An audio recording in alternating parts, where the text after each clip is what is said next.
উপস্থিতি আসসালামু আলাইকুম। বাংলাদেশ প্রতিবন্ধী বিদ্যালয় সমন্বয় পরিষদ কর্তৃক আজকে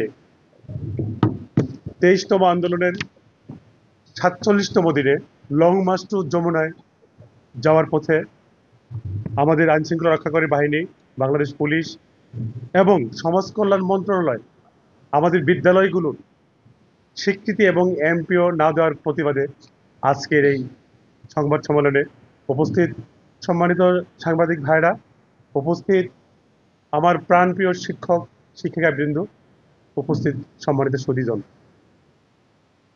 আপনারা নিশ্চয়ই অবগত আছেন, বাংলাদেশ প্রতিবন্ধী বিদ্যালয় সমন্বয় পরিষদের পক্ষ থেকে সারা দেশে অটিস্টিক ও প্রতিবন্ধী বিদ্যালয় সমূহের স্বীকৃতি এবং এমপিও ভুক্তি সহ 5 দফা দাবি আদায়ের লক্ষ্যে আজকের এই অবস্থান কর্মসূচি থেকে এই সংবাদ সম্মেলন। সারা দেশে মত বিনিময় সভার মধ্যে দিয়ে আন্দোলনের কর্মসূচি ও দাবি না মানিয়ে ব্যাপক সাংগঠনিক কর্মকাণ্ড পরিচালনা করে বাংলাদেশ প্রতিবন্ধী বিদ্যালয় সমন্বয় পরিষদ।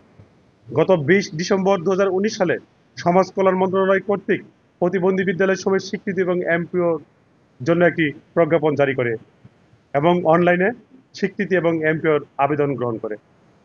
উক্ত প্রজ্ঞাপনের প্রেক্ষিতে 2741টি শিক্ষা প্রতিষ্ঠান আবেদন করে।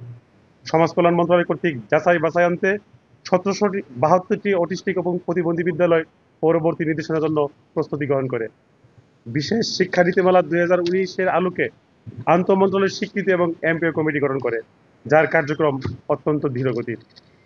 ইতিপূর্বে স্বীকৃতিপ্রাপ্ত 57টি এবং অনলাইনে আবেদনকৃত 1772টি বিদ্যালয়ের তাদের দাবির পক্ষে শিক্ষক কর্মচারী লাগাতার 19 দিন আন্দোলন কর্মসূচি পালনের মধ্য দিয়ে কর্তৃপক্ষের মৌখিক আশ্বাসের প্রেক্ষিতে আন্দোলন প্রত্যাহার করি।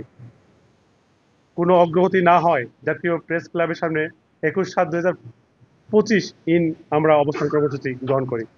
কর্মসূচির তৃতীয় দিনে সমাজ কল্যাণ মন্ত্রণালয়ের মাননীয় উপদেষ্টা জনাব শারমিন এস মুর্শিদ মহোদয়ের মৌখিক আশ্বাসের প্রেক্ষিতে এবং আমাদের 4 জন প্রতিনিধির সম্মুখে উনি 15 দিন সময় নিয়েছিলেন এবং বলেছিলেন যে এই 15 দিনের মধ্যে বিদ্যালয়গুলোর স্বীকৃতি এমপিওর চূড়ান্ত ফয়সালা দেব। উনি বলেছিলেন যে আমি তোমাদের মা, আমি তোমাদের অভিভাবক, আমার উপর তোমরা আস্থা রাখতে পারো।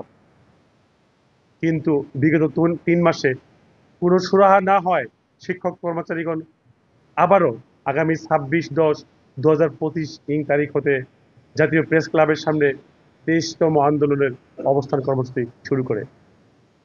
মানবেতর জীবন যাপনকারী শিক্ষক কর্মচারীবৃন্দ তাদের অর্থনৈতিক মুক্তি ও প্রতিবন্ধী ব্যক্তিদের শিক্ষাদানের মাধ্যমে শতভাগ শিক্ষানীতি বাস্তবায়নের এই প্রচেষ্টা সরকারের হাতকে শক্তিশালী করার লক্ষ্যে আমাদের এই কর্মসূচি। আমরা আশা করছি আপনাদের জাগ্রত বিবেক, প্রসূনী লেখনী কার্যকরী পদক্ষেপ গ্রহণ ও বাস্তবায়নে আমাদের ক্ষুধার্ত আওয়াজ লক্ষ্য বিন্দুতে ধ্বনিত হবে এবং বৈষম্যমুক্ত সোনার বাংলা গঠনে ঐতিহাসিক ভূমিকা পালন করবে।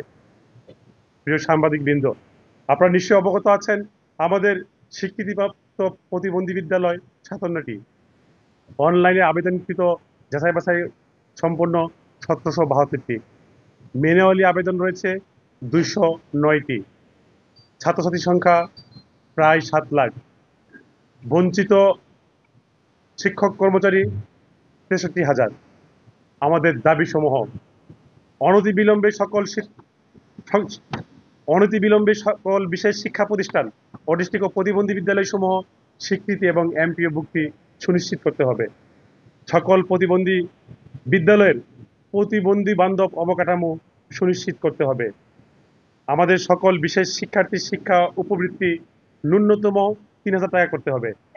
শিক্ষার্থীদের মিড ডে মিল, খেলার সরঞ্জাম, থেরাপি সেন্টার বাস্তবায়ন করতে হবে।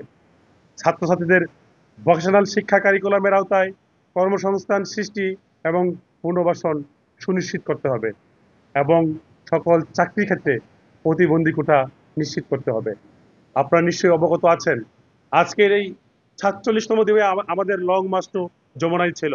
যমুনায় আমাদের নিরীহ শিক্ষকের উপর পুলিশি নির্যাতনের আজকের এই সাংবাদিক সম্মেলনের মাধ্যমে আমরা এর তীব্র নিন্দা এবং প্রতিবাদ জানাচ্ছি। সেই সাথে সমাজ কল্যাণ মন্ত্রণালয় কেন এই বিদ্যালয়গুলোর স্বীকৃতি এমপিও বিষয়ে চূড়ান্ত সিদ্ধান্ত গ্রহণ করছে না, সেই কাল ক্ষেপণেরও আমরা নিন্দা করছি। আমরা চাই আমাদের মাননীয় উপদেষ্টা, মাননীয় সচিব অনতি বিলম্বে এই প্রতিষ্ঠানের স্বীকৃতি এবং এমপিও ডিক্লেয়ার করুক। আদারওয়াইজ আজকে আজকে এখান থেকে বাংলাদেশ প্রতিবন্ধী বিদ্যালয় সমন্বয় পরিষদ কঠিন থেকে কঠিন কর্মসূচি গ্রহণ করবে।